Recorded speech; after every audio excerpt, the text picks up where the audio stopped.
Oui, merci beaucoup. Nous savons que vous êtes là pour suivre cette émission. Heureusement pour vous et pour nous, parce que Emmanuel Ilunga, le président de la RT, le ministre de la diaspora, combattant, vaillant, aujourd'hui au pouvoir. Il était avec nous. Qu'est-ce qui s'est passé? C'est quoi le bilan? Pour faire cette émission, je ne suis pas seul. Je suis avec mes collègues, je suis avec les comprendre. Bonjour Adi. Bonjour Adi. Et je suis avec Pichu Mangaï. Bonjour Adi. Bonjour Excellence. Bonjour. La diaspora me regarde. Nous sommes en face de notre ministre de la diaspora, Emmanuel Ilunga. Son Excellence, bonjour. Bonjour. Alors, laisse comprendre. Monsieur Emmanuel Ilunga, bonjour. Bonjour. Ministre délégué des Congolais de l'étranger. Nous n'avons pas beaucoup de temps, beaucoup de chance de vous avoir. Mais de temps en temps, quand vous passez, vous nous faites cet honneur de venir nous visiter. Aujourd'hui, vous êtes là et il y a beaucoup de questions qui fâchent, qui se posent dans la diaspora. Et notamment, et la première question qui fâche, c'est l'exclusion des Congolais de la diaspora du processus électoral. Je me rappelle bien, avec Pichu, il a dit, il y a quelques mois en arrière, vous nous aviez réunis ici et vous aviez déclaré haut et fort, en appelant tous les Congolais de la diaspora à s'impliquer dans le processus électoral. Aujourd'hui, nous avons été écartés comme des malpropres. On ne vous a pas beaucoup entendu là-dessus. Vous avez même défendu la position de la CENI. Et les Congolais sont restés comme ça, ils sont vent debout en se disant, mais nous ne sommes pas des marionnettes. On nous appelle à faire, on nous exclut comme des malpropres sans nous consulter. Et notre ministre ne dit rien, au contraire, il défend la position de la politique. Qu'est-ce que vous avez à répondre à ces Congolais qui vous ont cru et qui aujourd'hui se retrouvent sur le bord de la route? Très bien. D'abord, je tiens à vous remercier pour tous qui êtes présents, mais aussi à tous ceux qui vont nous suivre. Alors, pour entrer dans la matière, je veux dire tout simplement que le processus électoral, comme vous le dites vous-même, est un processus. C'est un domaine qui ne peut être totalement maîtrisé que le moment où tout est réalisé. Effectivement, au tout début, selon les calendriers électoraux, il était question que les Congolais qui sont à l'extérieur puissent participer au scrutin, au suffrage. Mais avec le temps, selon les déroulements et tout ce qui nous est arrivé, au pays même, avec les Camerounais en Sapou, qui a dû retarder même les enrôlements, a eu des répercussions sur le processus électoral lui-même. C'est pour cela, il y a eu deux options. La première, c'est que on décide effectivement de respecter les calendriers tels qu'il est annoncé, c'est-à-dire tous les Congolais qui sont à l'extérieur participent au scrutin, mais ça risque de prendre du temps. On va déborder les timings parce qu'il faut les enrôler et les Congolais sont répartis dans le monde de manière inégale. En Europe, en Amérique, et or, la loi électorale, la loi nous demande d'enrôler, d'aller partout où il y a les Congolais, même dans des tout petits pays, nous sommes obligés d'y aller pour aller chercher les Congolais, les enrôler et les faire participer au vote. Donc, une question logistique. Il faut qu'on ait beaucoup de moyens pour avoir la logistique, envoyer des hommes et du matériel. Et tout ça, on ne peut pas mettre ça en place au bout des 6 mois. Ça veut dire, nous devons prendre une autre option. La deuxième option, c'est les Congolais ne vont pas participer au scrutin, ils ne vont pas s'enrôler parce qu'on n'a pas les moyens. Donc il faut être franc avec nos compatriotes. Il ne faut pas avoir froid aux yeux pour leur dire réellement ce qui se passe. Par contre, s'ils tiennent vraiment à participer au scrutin, nous avons ouvert des bureaux d'enrôlement au Congo dédiés spécialement à nos compatriotes qui sont à l'extérieur, qui attendaient de participer au scrutin, qui malheureusement ne peuvent pas participer, mais hélas, s'ils veulent participer aujourd'hui, eh bien, il y a des bureaux qui sont ouverts, j'ai fait le nécessaire pour qu'ils soient enrôlés et qu'ils aient leur carte d'électeur. Donc le choix nous appartient. La situation que nous traversons, elle est lisible par tout le monde. Je parle bien de la situation électorale. Elle est lisible. Ce n'est pas une situation que j'invente, que l'on invente. Mais Ça, c'est votre lecture. non, mais j'ai dit, elle est lisible. C'est-à-dire le processus en lui-même, comment ça se déroule. Les difficultés sont là. Vous savez que la communauté internationale a promis. C'est pour cela, nos compatriotes, quand ils parlent aussi, il faut s'informer. Il faut avoir la bonne information. Parce que quand on n'a pas la bonne information, on a un jugement, mais c'est un jugement de valeur. Alors, la communauté internationale a promis, elle nous a rien donné. Rien. Même pas un centime. Est-ce que c'est pas parce que vous n'avez pas voulu? Vous avez bombé le torse en disant que vous n'avez pas besoin d'une assistance internationale. Non, pas du tout. En ce qui concerne les... Non. Qui a dit ça? Non, mais ces déclarations. Oui, non, mais ça, pas de cette assistance. non, mais ça, c'était dans les cadres humanitaires, parce qu'il y a des associations qui ont demandé de l'argent au nom de la RDC pour venir en aide au Congo, parce qu'il y a la famille. C'est rigolo, ça. Non, ça n'a rien à voir. Mais c'est ça du processus électoral. Non, mais parce que moi, je suis aux affaires étrangères, cher ami. Et ici, ne peut pas faire quelque chose. Moi, je suis son ministre délégué. Donc, je suis totalement au courant de tout ce qui se passe. Mais alors, excusez-moi, monsieur le ministre, mais sinon, comment est-ce qu'ils insistent sur le fait de dire à tous les Congolais que l'État congolais va seul financer tout le processus? On insiste là-dessus? Non, vous pouvez me sortir l'interview dans laquelle on a insisté. Non, nous disons que nous, aujourd'hui, nous finançons tout sur fonds propres. Contrairement à ce que la communauté internationale, a commencé par l'Union européenne, nous a promis, les États-Unis ont promis, rien n'a été fait. Donc sur fonds propres, nous avons enrôlé 40 millions d'enrôlés aujourd'hui en République démocratique du Congo. Nous avons fait les déploiements des kits électoraux dans les différents coins qui sont difficiles à y aller, par hélicoptère et ainsi de suite. Donc il y a des efforts qui sont fournis. Ça, c'est certain. Moi, je vais, moi, je vais, comprendre qu'il reste aussi une réaction. Moi, je vais savoir une chose. Vous dites quelque chose ici, les Congolais ne sont pas informés. La mission d'un ministre de la diaspora, c'est quoi cette mission? Alors, c'est pas un ministre de la diaspora. Il faut bien que ça soit très clair. C'est un ministre délégué aux affaires étrangères. C'est ce que je suis en train de vous dire. C'est le ministre délégué aux affaires étrangères, avec un portefeuille particulier, les Congolais de l'étranger. Mais d'abord, il est ministre des Affaires étrangères. Donc, tous les domaines des affaires étrangères me concernent. Mais avec un portefeuille particulier, les Congolais de l'étranger. Les Congolais de l'étranger, ce n'est pas simplement la diaspora, c'est aussi les diplomates. C'est leurs enfants, leurs familles qui vivent dehors. C'est aussi tous les Congolais qui voyagent pour une semaine, 2 semaines, qui se retrouvent à l'étranger. Quand ils sont en difficulté, nous sommes obligés d'intervenir parce que beaucoup font de l'amalgame. Ils pensent que le ministère, c'est pour les Congolais qui ont immigré seulement. Non, c'est pas ça. C'est tous les Congolais qui sortent du pays. À partir du moment où ils franchissent la frontière, ils vont à l'extérieur, automatiquement, ils entrent dans ma juridiction. Et donc, je gère tous ces Congolais, leurs problèmes, que je ne peux pas chaque fois étaler au grand jour. Il y a des Congolais qui sont en prison, qu'on a libérés. Il y a des Congolais qui ont été injustement traités. Des votes de la diaspora, vous en avez fait quand même un cheval de bataille, donc une promesse encore pas tenue. Ça veut dire que vous avez encore échoué. Parce que quand cette interview-là, cette promesse que vous avez faite, elle date pas longtemps, il y a 1 an à peine. Qu'est-ce que vous avez fait, vous, vraiment, pour nous dire, bah, j'ai tout fait, ça n'a pas marché? Ou est-ce que vous avez juste attendu qu'on ne vous donne pas les fonds pour financer ça? Est-ce que c'est pas encore une promesse en l'air, comme nous l'ont fait beaucoup? Non, ce n'est pas une promesse. Nous sommes dans un processus. Les calendriers électoraux, nous ne sommes pas maîtres des élections. C'est la CENI, c'est un organe indépendant, bien entendu technique. Elle sort un calendrier, nous sommes tenus de respecter les calendriers. Mais nous, moi particulièrement, j'ai informé la CENI des difficultés qui sont les miennes. C'est-à-dire, les 6 mois qu'on m'accorde pour enrôler mes compatriotes ne sont pas insuffisants pour le faire. Parce que la loi m'oblige d'enrôler partout, pas simplement dans un coin donné.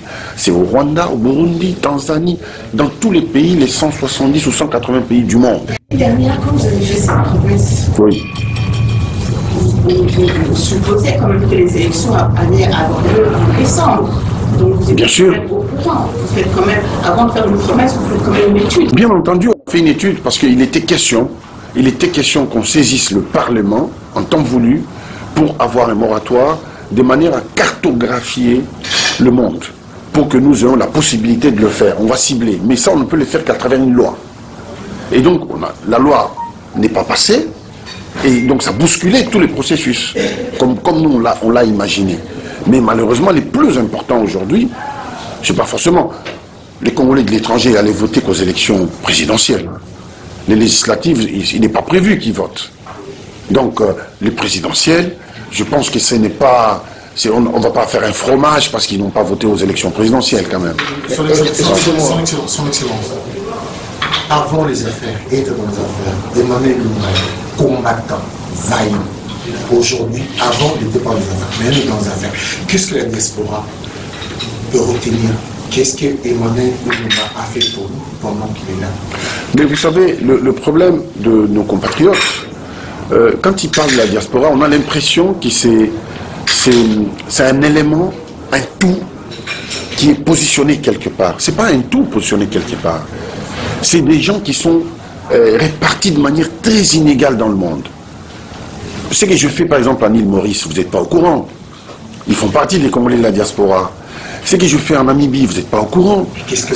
Alors, les ministères, pas d'Emmanuel Ilunga, les ministères, son rôle, c'est de protéger les intérêts de nos compatriotes, les assister et éventuellement les faire rapatrier si besoin est. C'est ce que nous sommes en train de faire. Ce qu'on retient de moi, c'est que j'ai mené ma mission comme il faut et j'ai continué à travailler normalement. Les Congolais étaient en Libye. J'étais les seuls ministres africains à aller en Libye chercher ses compatriotes. Tous les autres ont utilisé leurs ambassades. Parce qu'ils ont peur d'aller. Moi, j'y suis parti. Et le jour où je suis reparti, l'aéroport a été bombardé. J'aurais pu y passer. Donc j'ai pris le courage à deux mains et je suis allé chercher mes compatriotes dans les difficultés, les pires difficultés en Libye. Vous n'imaginez pas comment j'ai fait pour pouvoir y arriver. C'était extrêmement difficile. Et j'étais au Koweït aussi, pour prendre nos compatriotes, nos filles qui sont parties là-bas travailler. Malheureusement, elles ont été prises comme des esclaves. Donc il fallait trouver une solution, une réponse rapide. Parce que les familles, il y avait la pression de famille et la pression du gouvernement aussi. J'ai trouvé des solutions. On a des compatriotes qui étaient arrêtés en Namibie. Plus de 10 ans, ils n'ont jamais été jugés. Donc dès que j'ai eu l'alerte, qu'est-ce que j'ai fait? J'ai fait le nécessaire. Je suis sauté dans l'avion, je suis parti en Namibie. Je les ai vus en prison, je les ai visités. Et j'ai fait le nécessaire. Ils étaient 14. Il y a déjà au moins 11 qui sont libérés. Donc il y a 3 qui sont encore en prison. Et ce matin même, j'ai parlé avec notre ambassadeur qui est à Windhoek pour savoir leur sort. Alors, au-delà des Congolais qui sont arrêtés, il y a beaucoup de cas de nos étudiants qui sont à l'extérieur. En Inde, aux États-Unis, au Canada, partout ailleurs. C'est comme si j'ai géré un pays. C'est pas aussi simple qu'on peut le penser. C'est des problèmes divers que je dois régler. Et je fais de mon mieux pour régler ces problèmes. Parce que je dois rappeler, parce qu'il faut bien rappeler que les Congolais qui sont à l'extérieur sont évalués environ dans les 14-16 millions. Donc, vous êtes même le président de l'ARP. Non, je ne suis pas président, mais maintenant que je suis en fonction, je veux vous dire que... Non, mais il faut que je vous réponde. Je suis pas... Oui, vous allez poser la question. Je suis plus président de l'ARP parce que mes fonctions ne le permettent pas. J'ai démissionné, il y a un président qui est là. Est-ce que l'ARP aujourd'hui peut se présenter? Se présenter comment? Candidat présidentiel. Non, puisque l'ARP a signé... Ah, ça peut être une... Voilà, je vous pose une question. Est-ce que l'ARP peut être candidat présidentiel? Moi, ce qu'on a retenu de la semaine dernière, on parle un peu de l'actualité, c'est votre signature. Vous avez signé pour le Congo. Absolument. Pour le Congo. Pour le Congo, on a bien compris, c'est pour avoir une candidature unique à la présidentielle. Oui. Qu'est-ce qui s'est passé, M. Lula? Parce qu'on m'a posé pas mal de questions. Oui. Je vous réponds. Est-ce qu'il est devenu de la majorité? Oui. Ou sinon, peut-être M. Lula peut peut-être devenir aussi le prochain candidat présidentiel, puisqu'il faut un candidat unique. Qu'est-ce qui s'est passé? Il y a eu beaucoup de déceptions au niveau de la diaspora. Donc, est-ce que vous pouvez répondre aux personnes qui le suivent? L'ARP a-t-il changé? Vous faites partie de cette majorité? Alors, je vais vous dire une chose, c'est que je demande à ce que vous puissiez regarder ce qui est caché derrière les lettres. Ne restez pas superficiel.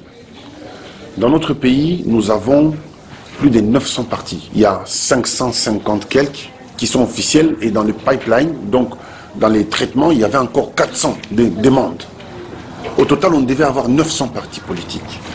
Premièrement, sur le plan de la lisibilité politique, c'est impossible que nos compatriotes puissent s'identifier à quelqu'un. C'est un désordre politique. Et ce désordre, normalement, il est alimenté par la classe politique elle-même. Donc il fallait mettre fin à ces désordres. Et la nouvelle loi électorale a posé un problème du seuil. C'est-à-dire, pour être élu député ou président, il faut atteindre un certain seuil. Et seul, vous ne pouvez pas atteindre ce seuil. Vous êtes fatalement obligé d'être groupé, de mettre quelquefois vos ambitions ensemble pour trouver un chemin commun et pour le bénéfice du pays. Et d'ailleurs, même, c'est une très bonne chose pour le pays, parce que... Voilà pourquoi il faut me laisser terminer. Parce que poser une question sérieuse, alors il faut qu'on prenne vraiment avec tous les sérieux nécessaires, je vous réponds. Et donc, aujourd'hui, dans notre pays, et demain, il n'y aura plus des multitudes de partis politiques. Il y aura des grands groupes, comme en France, comme aux États-Unis, comme en Belgique, où il y aura peut-être 4 ou 5 grands groupes. Et ça sera plus facile à nos compatriotes de s'identifier dans un groupe en faveur d'une idéologie quelconque. Donc c'est déjà une très bonne chose. Il ne faut pas tout voir d'un mauvais œil. Absolument. Mais ça, il faut le créer. Il faut une volonté humaine pour pouvoir créer ça. Vous savez, la politique est dynamique. Vous ne pouvez pas rester dans un coin en pensant que votre vision des choses est éternelle. Alors que... Non, il n'y a pas de majorité aujourd'hui. Parce que les élections ne sont pas encore faites. Parce qu'il faut les mots chaque mot à sa place. Il faut mettre les mots chaque mot à sa place. Il n'y a plus de majorité. C'est pas la majorité. C'est ce que je suis en train de vous dire. La majorité, elle est qualifiée lorsqu'il y a élection. Pour l'instant, il n'y a pas élection. Comment vous qualifiez déjà la majorité alors que... Non. Dites que je suis entré dans un groupe, le Front commun pour le Congo.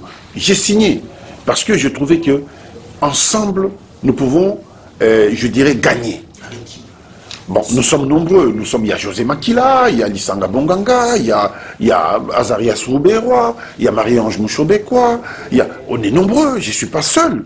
On est nombreux, c'est un groupe. Nous sommes des Congolais, nous avons le droit de mettre nos efforts ensemble. Est-ce que qui peut nous aider? Nous n'avons pas ces droits-là. Monsieur, moi ce que je comprends, c'est bien l'unité. Oui. C'est bien l'unité, c'est bien tout ça. Il faut comprendre, vous-même vous l'avez dit, ce désordre qu'il y a dans nos pays vient de la politique actuelle, des politiciens actuels. Non, je n'ai pas dit politique actuelle, j'ai dit sont alimentés par la classe politique. Chaque mot doit avoir sa place et son sens. Ils sont alimentés par la classe politique actuelle. Non, je n'ai pas dit actuelle, d'une manière générale. Parce que les désordres ne commencent pas aujourd'hui. Moi, je dis la classe politique tout simplement. Voilà. Ouais. Actuellement, on a un pays qui souffre. Et cette classe politique, la majorité a signé ce fonds. Dans ce fonds-ci, la majorité qui est dans cette classe politique a signé dedans. Et vous faites confiance à cette majorité-là pour nous dire qu'en décembre, ça va changer. Alors, je vais vous dire une chose. Vous allez nous dire que cette majorité qui a signé pour le Congo, qui actuellement fait que le Congo ne va pas bien, ils vont nous trouver une solution. Parce que vous allez choisir en commun. Non, mais votre question, elle est incomplète, chère madame. Les problèmes du Congo sont très complexes et profonds. Les problèmes du Congo ne sont pas aussi superficiels comme vous pouvez les penser. Les plaies de notre pays ont commencé depuis bien longtemps. Lorsque même Mouzé est arrivé, il a hérité d'un chaos, il n'a pas hérité d'un pays. Il a fallu stopper la chute. Sinon, c'était un chaos, on allait dans un gouffre. Il a essayé de stopper la chute. Vous tous ici, vous êtes conscients que Mouzé, Laurent Désiré Kabila, a fait le maximum. Et d'ailleurs, il en est mort pour ça, parce qu'il voulait combattre un système. N'est-ce pas? Et Joseph Kabila est arrivé, il y a eu des guerres à répétition dans notre pays, avec des volontés manifestes de prendre des parts entières chez nous, dans notre pays. Ah donc, il faut combattre ces désordres pour détruire notre pays, et en même temps, à l'intérieur, les désordres politiques même avec la classe politique. Donc, c'est pas simple, c'est pas avec une baguette magique qu'on arrive à trouver des solutions à des problèmes aussi complexes. Donc, quand vous dites que les Congos souffrent, je suis d'accord avec vous. Mais cette souffrance, c'est pas une fatalité. Cette souffrance, elle a une origine. Elle n'existe pas que depuis que nous sommes au gouvernement. Cette souffrance, c'est un héritage. Non. Il faut que je termine mes questions. C'est un héritage. Quand vous regardez maintenant, aujourd'hui, la décision d'obliger la classe politique à se mettre ensemble, c'est une très bonne décision, pas simplement pour les gens qui sont là actuellement, mais pour les futurs. Quand vous avez une projection future, vous verrez que même ceux qui viendront demain, peut-être on ne sera plus là, mais ils seront obligés de se mettre ensemble. C'est une bonne chose pour le pays. C'est excellent. Dans la technologie, la science, tout ça, le Congolais de la diaspora, il souffre de quoi? Est-ce que vous savez, vous qui êtes avec nous aussi, oui. Qu'est-ce que le Congolais de la diaspora demande? Si vous n'avez pas une idée, je donne une liste. Vous posez une question, vous répondez à ma place. Parce que je sais que vous allez aller dans les démagogies. Non, mais je ne suis pas dans la démagogie. Alors, vous approchez les Congolais de la diaspora, c'est quoi leur problème? Mais d'abord, ils n'ont pas les mêmes problèmes. Les Congolais de la diaspora sont de deux sortes. Il y a les Congolais qui ont changé de nationalité et les Congolais qui n'ont pas changé de nationalité. Ils n'ont pas les mêmes problèmes, les deux. Ceux qui ont changé de nationalité ont un problème majeur. Ils veulent éliminer la barrière de visa. D'abord. Parce que quand ils veulent rentrer au pays... mais bien entendu... Il n'est toujours pas réalisé. Non, mais c'est pas simple, parce que ça a des implications sécuritaires énormes. Donc c'est un dossier qui est déjà fait et qui est en cours de traitement, parce que c'est en commission. C'est pas parce que j'ai dit que c'est fait. Nous sommes dans un gouvernement. Il y a des commissions, il faut demander aux gens qu'on vous explique comment fonctionne un gouvernement. J'ai déposé, tout est déposé, mais c'est en train de suivre son cours. Il faut que ça aille jusqu'au Parlement, je vous informe. Mais le travail est déjà fait, donc la machine est lancée. C'est pas, je lance aujourd'hui, demain j'ai la réponse. Non, la machine est lancée, il faut que ça aille au Parlement, il faut que les parlementaires planchent dessus. S'ils ne sont pas d'accord, on me convoque au Parlement, j'explique pourquoi. Mais la machine est lancée. Alors, maintenant, ceux qui n'ont pas changé de nationalité, qu'est-ce qu'ils veulent? Ils veulent que quand ils rentrent, par exemple, au pays, avec leurs biens, qu'ils ne soient pas dérangés, qu'ils ne soient pas tracassés à la douane, qu'ils ne soient pas tracassés à l'aéroport, qu'ils aient la tranquillité pour entrer sereinement dans leur pays. C'est ce qu'on essaie de faire. Mais nos compatriotes aussi ne s'informent pas. À plusieurs reprises, j'ai fait des annonces pour dire à nos compatriotes, à tous ceux qui ramènent des biens d'investissement, d'une manière globale, de saisir le ministère des Affaires étrangères à travers nos missions diplomatiques, de m'écrire à l'ambassade, moi je viens tel jour, j'aimerais bien que le ministère des Affaires étrangères prenne des dispositions pour nous. On les fera. Et on l'a fait pour certains qui sont venus du Canada, des USA, qui sont venus investir dans les unités de production de blocs de parpaings et tout ça. On l'a fait. Donc il faut demander, parce que vous êtes des centaines de millions de Congolais dehors. Il est difficile pour nous de connaître les problèmes de tout un chacun, parce que les problèmes sont divers. Donc c'est à vous de nous saisir pour que nous on agisse. Et chaque fois qu'on nous saisit, on agit. Je voudrais revenir sur le Front commun des Congolais, Front commun des Congolais du Congo, je crois, FCC, ça Front commun pour le Congo. Ici, on appelle ça Front... Vous pouvez appeler comme vous voulez. Non, non. La dirigeant, tout le monde sait la faire. Non, non, ouais. Je dis, c'est la fin concertée du Congo. Parce que cette fin concertée du Congo, qu'on appelle le FCC, que vous appelez vous Front commun du Congo, réunit tous ceux qui ont fait du mal au Congo, tous ceux qui ont réussi à mettre le Congo à genoux, tous ceux qui aujourd'hui se sont réunis simplement parce qu'ils veulent garder le gâteau, garder leurs privilèges. Et on y retrouve des gens qui hier tapaient à bras raccourcis sur Kabila. Je ne veux pas citer le nom, mais il y a des gens qui ont cité que c'était lui le virus, que c'était lui le mal du Congo, que c'était lui qui était le médiocre, et aujourd'hui qui sont à côté de lui, qui le trouvent comme un transmutateur. Et nous remarquons que vraiment quand on approche Kabila, on change la façon de voir les choses. On devient autre chose, on est transfiguré, on va dans le mal, on trouve le mal comme le bien, on perd les valeurs cardinales, on devient fanatique. Aujourd'hui, ceux qui sont avec vous au Front commun du Congo, la fin concertée du Congo, ce selon, qu'est-ce que vous pouvez nous dire à nous qui vous avons entendu, qui vous avons fait confiance, qui ont cru dans votre discours et qui vous voyons aujourd'hui à côté de celui que vous avez appelé virus, celui que nous avons vomi, celui que nous avons vu mettre le pays à genoux. Et aujourd'hui, vous nous dites, c'est une très bonne chose. Monsieur, vous vantez le FCC. Monsieur Blaise Compaoré. Je ne comprends pas, moi, je perds mon oui, temps. Oui, monsieur, monsieur Blaise Compaoré. Vous savez, quelquefois, on juge par l'apparence. Et souvent, très souvent, les jugements qui sont faits en fonction de l'apparence, très souvent, ils sont erronés. Je vais prendre un exemple parce que vous citez le président de la République. Vous dites que c'est lui qui est à l'origine de ça. Mais je pense que c'est tout un système qui est à l'origine de la décadence. Ce n'est pas un seul homme. C'est tout un système qui est à l'origine de la décadence. Ce système a été mis en place depuis très longtemps. Depuis bien longtemps. Et ce système, pour les démonter, ce n'est pas aussi simple. Alors, aujourd'hui, je vais vous dire, le président de la République, moi je vous laisserai vous-même avoir une idée, juger et donner une réponse sincère en fonction de votre âme et conscience. Le président de la République a pris 3 grandes décisions dans ce pays, que personne n'a jamais pris. Parce que comme vous voyez, la communauté internationale détestait un président non européen. Posez-vous la question pourquoi. On a eu des cas, on a les cas récents, c'est Poutine, on ne l'aime pas. Pourquoi? Parce qu'il est anti-système. Il a créé un nouveau système qui n'existait pas, qui ne répond pas aux normes du FMI, de tout ça, qui ne répond pas. Et celui-là, donc, il devient une bête à abattre. Pour chez nous, pour Kabila, le président de la République, il a pris la décision de promulguer les codes miniers. Ça, il a mis sa tête à prix. Vous devriez plutôt le féliciter qu'il a insulté. Parce que si ce n'était pas quelqu'un qui aime les Congos, il n'allait pas prendre une telle décision. Vous savez, c'est là. Ils sont fragiles. C'est là. C'est pas comme ça qu'il faut poser des questions. Si vous voulez édifier les gens, il faut... C'est très profond, parce que les miniers ont écrit au chef de l'État. Ils ont écrit le 29 mai.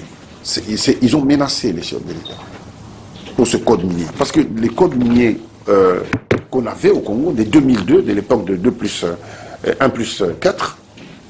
étaient totalement à leur faveur.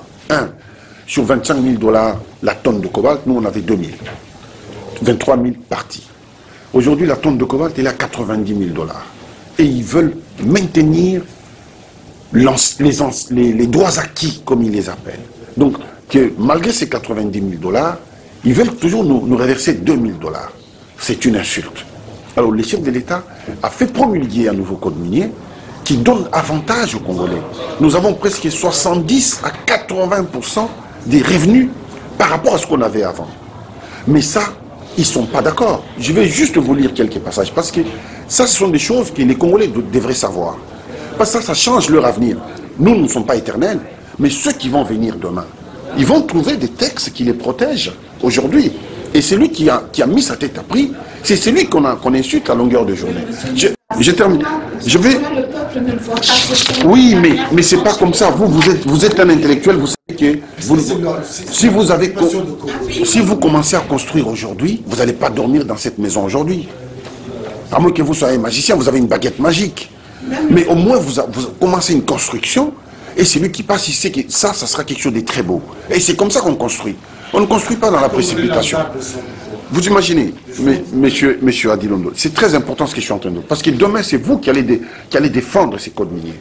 Parce que si nous, on n'est pas là, vous mettez des gens que vous pensez, ils vont vendre ces pays. Ils vont les vendre. Parce qu'il n'est pas encore vendu. Non. Alors, regardez. Son Excellence. Alors, vous mélangez tout. On ne peut pas avancer comme ça. Parce que si on doit édifier les gens, si on mélange les choses, on n'édifie personne. Je vous ai dit, il a pris 3 grandes décisions. Ces décisions ont des implications sur l'avenir de la nation. Les frontières, elles ont toujours été poreuses depuis bien longtemps. Mais on fait les efforts nécessaires pour regarder. Mais ces efforts se font à travers les nettoyages dans l'administration. Parce qu'il faut une administration. Il faut équiper l'administration. Ce n'est pas aux frontières qu'il faut agir. C'est dans l'administration qu'il faut faire. Et c'est tout un travail immense. Ça ne se décrète pas. C'est vrai, je comprends votre question, vos exaspérations. Mais quand on est aux affaires, on est en face de la réalité. Et on sait ce qui est faisable tout de suite, ce qui est faisable demain et ce qui est faisable après-demain. Maintenant, il faut avoir le courage de dire la vérité aux gens, que voilà ce qui est fait. Mais ce qui est important, qu'à partir de maintenant, là on a promulgué le code minier en juin de cette année, jusqu'à demain X, on sera un pays avec des revenus. On peut avoir des projets pour construire des routes, ainsi de suite. Parce qu'on aura les moyens. Mais aujourd'hui, on n'a pas. Quand on vous prend 23 000 $, on vous laisse 2 000. Faites quoi avec 2 000? Vous devez payer des enseignants. Vous allez les payer avec quoi? Si vous n'avez pas de l'argent. Vous pouvez beau dire. Parce que... Oui. Alors, d'abord sur le code minier, je m'attarde sur ça. Pourquoi? Parce qu'il faut que vous arriviez, vous, à les défendre. Vous regardez ce qui est mauvais, ne les défendez pas. Défendez ce qui est bon, parce que c'est juste pour vous, mais aussi pour votre conscience. Quand eux, les miniers, ils sont 7 à peu près, quand ils disent, ici, il y a Anglo Gold, il y a Crystal River, il y a Goldman Mountain, ils disent à nos... La lettre est adressée au chef de l'État. Alors, la société, il n'y a rien. Le 2 points, c'est que la décision, c'est quoi? Alors, quand les miniers disent au chef d'État, nous sommes particulièrement préoccupés par le fait que nous n'avons pas été en mesure de vous rencontrer, vous, et votre ministre des tutelles, et notre ministre des tutelles, dont le ministre des Mines, pour discuter et débattre d'une solution mutuellement bénéfique aux questions qui, selon nous, révèlent une importance capitale en ce qui concerne l'application des droits acquis. Les droits qu'ils ont acquis en 2002, ça fait 18 ans. Et je vais plus loin, juste rapidement. Ils disent, en tant qu'un groupe d'investisseurs les plus importants de la RDC, nous restons déterminés à trouver une solution mutuellement bénéfique à nos préoccupations avant la mise en application. Mais c'est pas moi qui ai écrit la lettre. Non, la lettre, elle est là. C'est pas moi qui ai écrit. Regardez. À la fin, ils disent, Votre Excellence, en tant qu'industrie, nous tenons à souligner les caractères critiques, donc la crise de la situation. Si les questions que nous avons soulevées et répétées en maintes reprises ne sont pas traitées conformément à nos accords, nous nous verrons forcés de recourir à des moyens juridiques pour protéger nos droits. Leurs droits, c'est quoi? C'est les droits acquis depuis 2002 et nous sommes en 2018. Vous avez un chef d'État qui a pris une telle décision, c'est pour l'intérêt de qui? La deuxième décision, nous avons le port à eau profonde de Banana. Vous savez que nous sommes un pays qui faisons 2 345 000 km². 300. C'est notre pays, avec une seule sortie, à Mwanda. Mais à ces jours, nous sommes totalement enclavés. Pour sortir nos marchandises ou faire rentrer des biens d'importation, nous sommes obligés de passer par des pays voisins, notamment soit Lobito, soit Dar Salam, soit Wallis Bay en Namibie, soit Port Elizabeth, et soit Durban, ou bien Pointe-Noire. Donc nous faisons travailler que les étrangers. Et en ce qui concerne le mine, il y a 847 camions chaque jour qui entrent et qui sortent, et qui payent sur la route, en termes de péage, $600 chaque jour. Quand vous faites la sommation, Qu'est-ce que le président a signé? quand vous faites la sommation, vous voyez que nous perdons beaucoup d'argent. Parce que leur péage est indexé sur le prix négocié. C'est-à-dire, en fait, c'est nous qui payons. Alors, le président a décidé qu'il faut arrêter ça. Maintenant, il faut construire notre propre port en eau profonde. C'est un projet qui date depuis 1958. Et ceux qui nous ont, bien entendu, colonisés, ont réfléchi en disant, non, non, si nous ouvrons, nous créons le port en eau profonde, ces pays seront totalement désenclavés, ils vont écraser les autres et ils vont finir par nous chasser. Parce qu'ils ont un boulevard pour sortir les marchandises et les faire entrer. Donc on ne le fait pas. En 83, Mobutu a utilisé ça comme un outil de chantage. Il dit, bon, allez, je vais construire le port. Et tout le monde lui a sauté dessus pour lui dire, non, on est des amis, on négocie. Ils ont négocié, il a arrêté. Mais le président Joseph Kabila a fait ce port en eau profonde. Et on a eu de l'argent. Nous, on a financé à hauteur de 40%. DPO des Qataris, ils ont financé à hauteur de 60%. Et ce port va totalement désenclaver le pays. Et ça nous permet d'avoir une autoroute de 3700 km qui va quitter Kolwezi jusqu'à Mwanda. Okay. Bon. Et qui empoche les dividendes, parce que déjà derrière, il y a eu le contrat avec Dubai Authority Port. Et c'est des sociétés privées qui sont derrière, qui ont signé avec les autorités de Dubaï et pas avec le Congo. On est au courant de certaines... Non, non, on ne peut pas signer des accords de cette nature avec des privés. Parce que c'est des joint ventures qui s'étalent dans les temps. Le lobbying, il signe toujours des contrats comme ça. Non, c'est ce que... On a connu ça au Congo-Brazzaville. C'est pas sa question. C'est pas ça. Avec le privé peut signer sous potentiel de l'État. Non, il dit des sous-traitants sans que ça passe par l'État. Non, nous, l'État, nous avons cautionné ça parce que nous fournissons les sols, nous fournissons les passages, nous fournissons la protection. Et donc l'État est impérativement obligé de s'impliquer. On ne peut pas ne pas s'impliquer. Ce n'est pas possible. Et le port, quand il est fait, le port, il est là pour faire ad vitam aeternam. Et nous, on n'est pas... D'ici 200 ans, j'espère que je serai encore là pour voir, mais je ne serai plus là d'ici 200 ans. Et donc ce port va continuer à exister, ça va faire bénéficier tous nos compatriotes, et c'est une grande porte de sortie. Donc, qui a dérangé, parce que vous avez vu vous-même des balais diplomatiques, des diplomates de tous ces pays dont je viens de citer, se sont déplacés, ils sont venus au Congo pour négocier en disant au président de surseoir cette question, parce qu'ils ont fait de gros investissements, notamment à Pointe-Noire, et que ces investissements risquent de ne pas être rentables si nous, on commence notre port en eau profonde. Est-ce que c'est notre problème? Bon, il a dérangé les intérêts de beaucoup. Troisième point.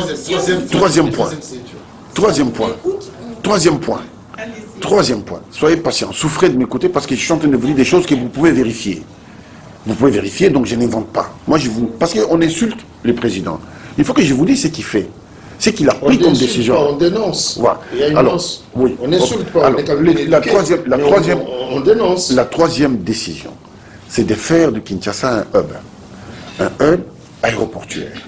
Et on nous a toujours interdit. Parce qu'il y a des intérêts à Addis, il y a des intérêts à Nairobi. Et donc, si nous, on fait un hub et on a un passage direct, donc ces deux aéroports risquent de mourir, ce sont des investissements étrangers. On n'arrive pas à nettoyer Kinshasa avec tout ce qu'il y a comme... Je n'ai pas terminé. Là, alors, vous posez une question, vous me reposez une autre, Et c'est normal, il y en a tellement. Oui, mais voilà, il faut trier. Il faut trier pour qu'on puisse être clair face à ceux qui nous suivent. Alors, donc on a décidé de faire un hub. Vous avez vu, les travaux ont commencé.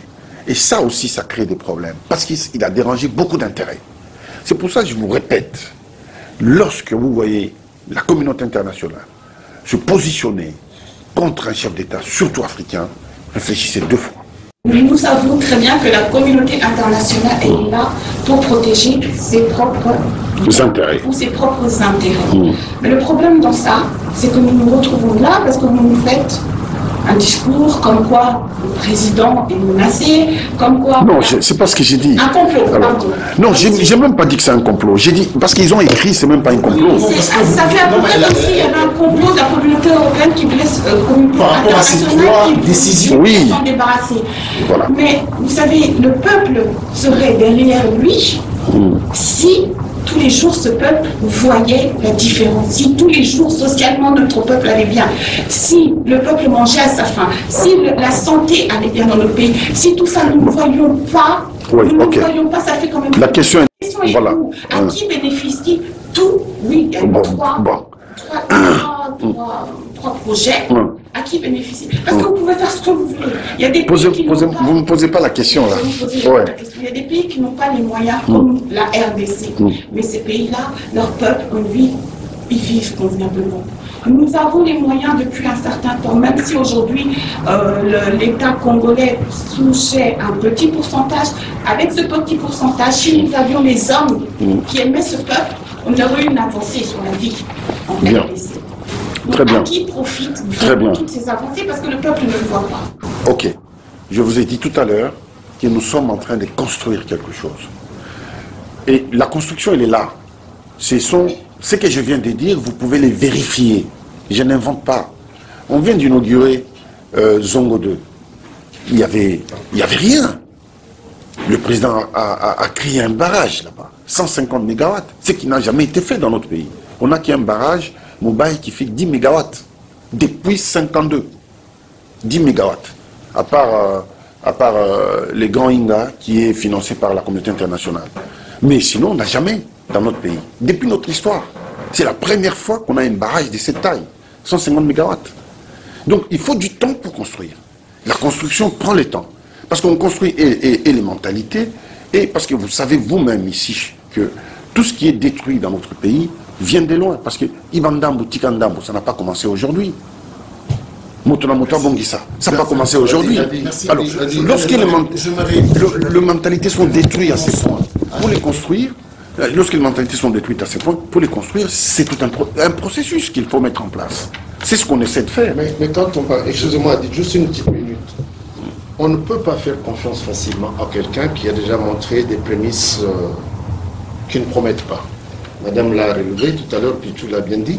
Nous avons vu dans ce pays-là les 5 chantiers. On a vu que cela n'a pas profité au pays, mais plus aux individus qui ont plus construit des bâtiments privés que tout ce qu'il y a eu comme route, pont et tout ça est aujourd'hui cassé. Et après, il y a eu la révolution de la modernité. Et tout ça aujourd'hui, on voit sur le bilan, mais c'est calamiteux.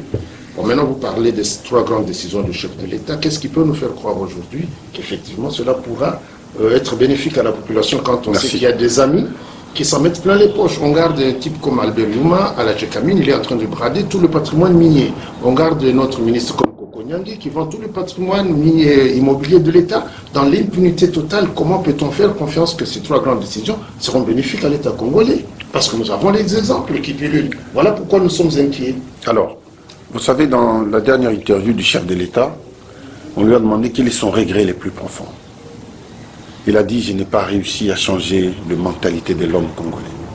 Est-ce que c'était bien ça? Alors, oui, c'est bien. Parce qu'il faut être franc. Vous savez, ça voulait dire laissez-moi finir. Il faut être franc. Il ne faut pas avoir froid aux yeux pour dire à quelqu'un que vous n'êtes pas bon. Là, vous pouvez corriger, vous pouvez améliorer. Parce que la corruption chez nous a été érigée en règle. La corruption, en règle. C'est ça qui a tout détruit. Tout. Vous fournissez des efforts, c'est comme un coup d'épée dans l'eau. Ce que vous venez de dire, je ne vais pas dire que tout est faux, mais ce que je dis, c'est qu'il y a des efforts qui sont fournis réellement pour corriger ce qui a été mal fait. Pour pallier à des carences. qui vont faire en sorte que le pays va s'asseoir au moins sur les moyens pour développer les restes. Avant que Matata ne parte, il a construit des écoles partout. Son université privée. Mais c'est la meilleure, mais c'est au Congo. Et puis il y a des écoles partout. Il y a des écoles partout, même dans les petits villages. Donc c'était tout un programme qui a été mis en place par des gouvernements précédents.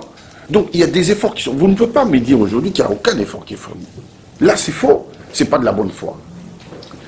Ce qui a été fait, des gros investissements de cette nature, depuis que les Belges sont partis, qui a déjà construit un aéroport ou une aérogare dans ce pays-là?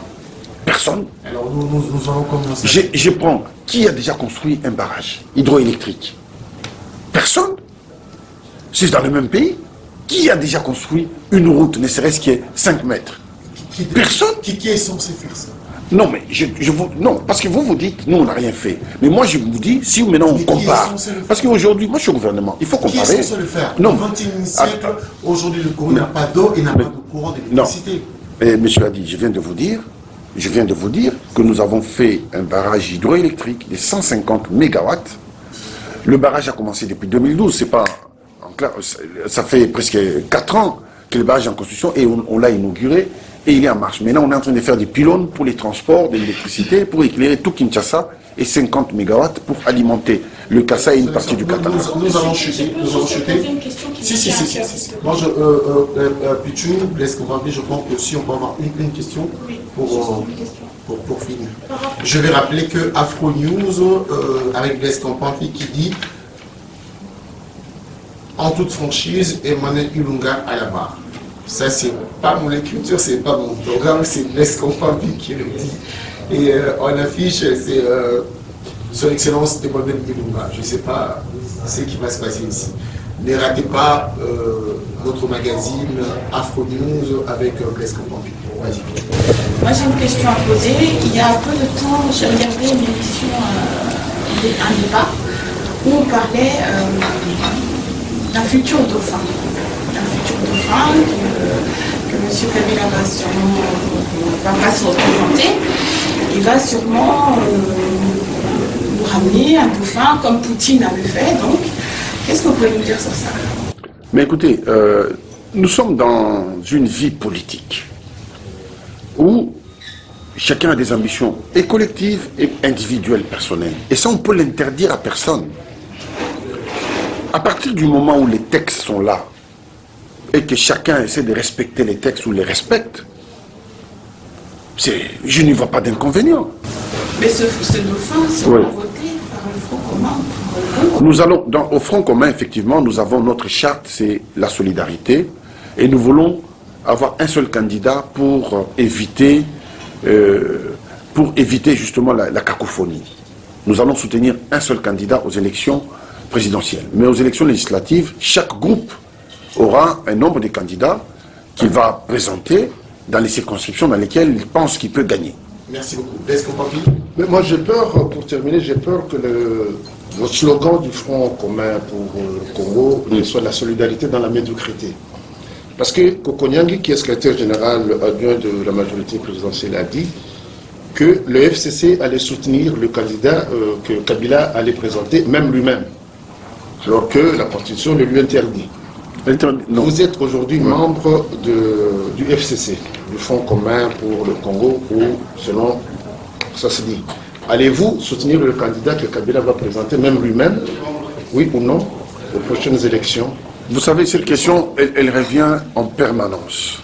Elle revient en permanence, et on a posé, il n'y a pas longtemps, la question au président, il a encore répété, que son sort est déjà réglé par la Constitution.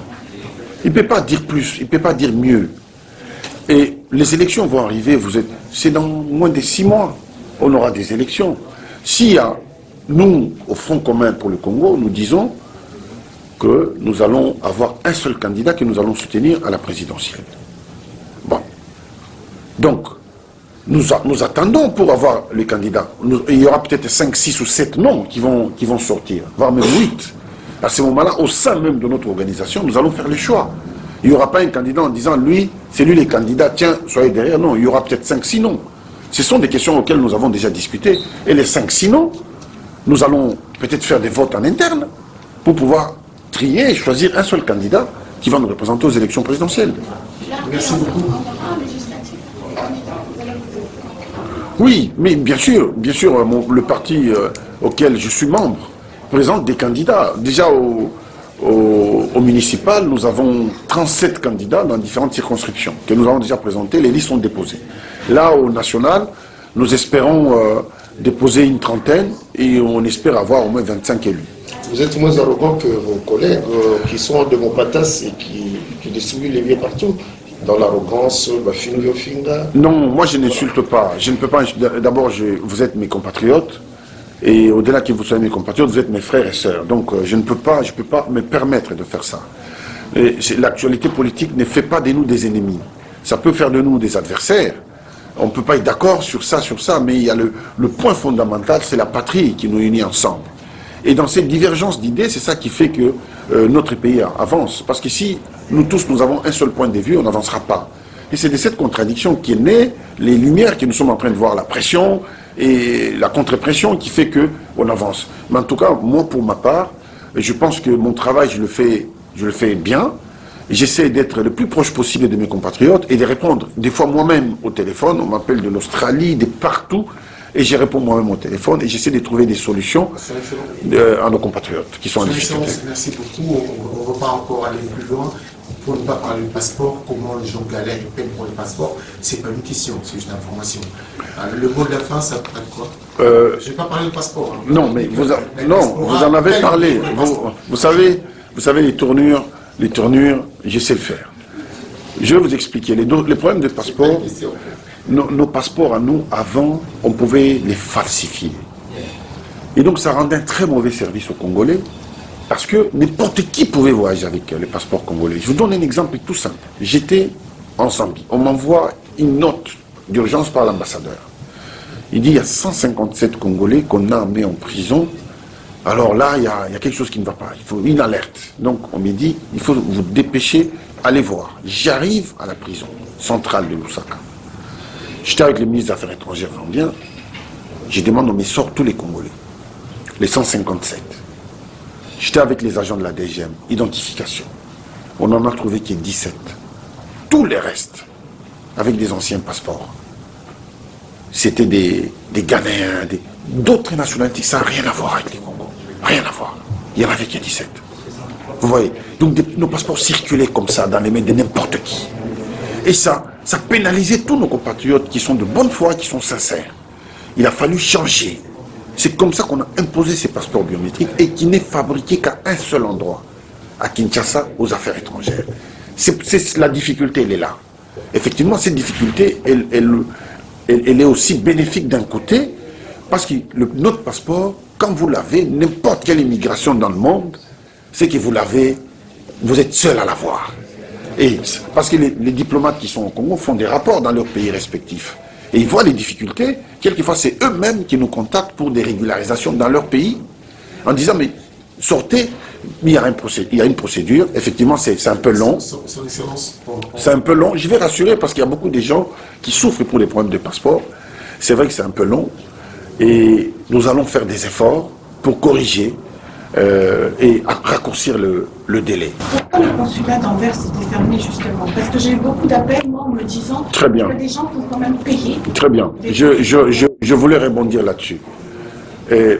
En ce qui concerne le dossier Anvers, c'est un dossier, effectivement, nos compatriotes se sont déplacés des pays différents pour aller faire leur capture à Anvers. D'abord, ils n'avaient pas à le faire. Il y en a qui sont venus de la France, vous avez une ambassade en France, il fallait le faire en France. Mais notre consul à Anvers a été sanctionné, a été rappelé à la centrale, parce que cette question doit trouver réponse. Et donc nous, maintenant, qu'est-ce que nous faisons?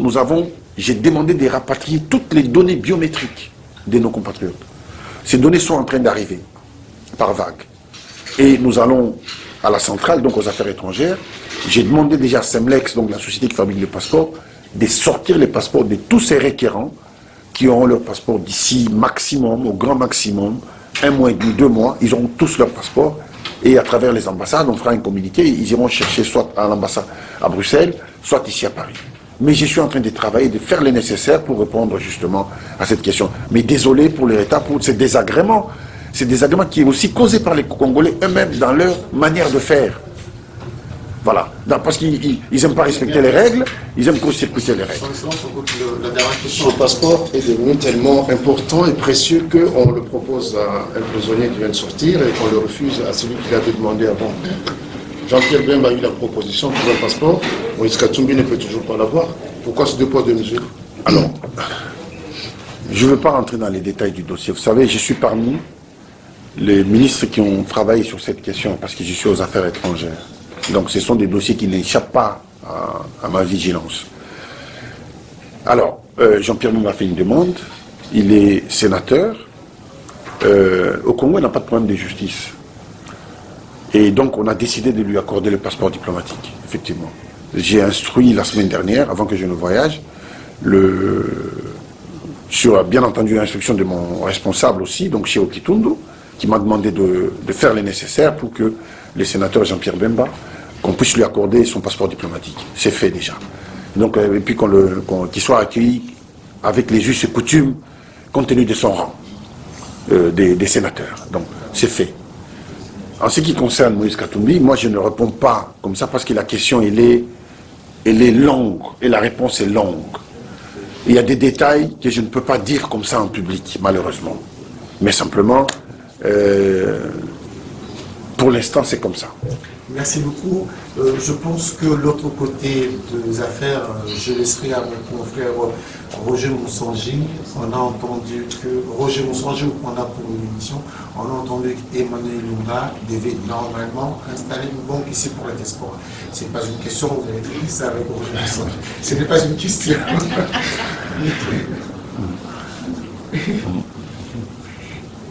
Merci beaucoup. C'est pas une question. Hein. Alors, on finit. Emmanuel Lunga, on va maladie, on a santé. Oui, je suis venu en visite effectivement médicale. Je suis venu en visite médicale. Voilà, j'ai eu un petit problème de santé effectivement. Qui est venu de Kinshasa?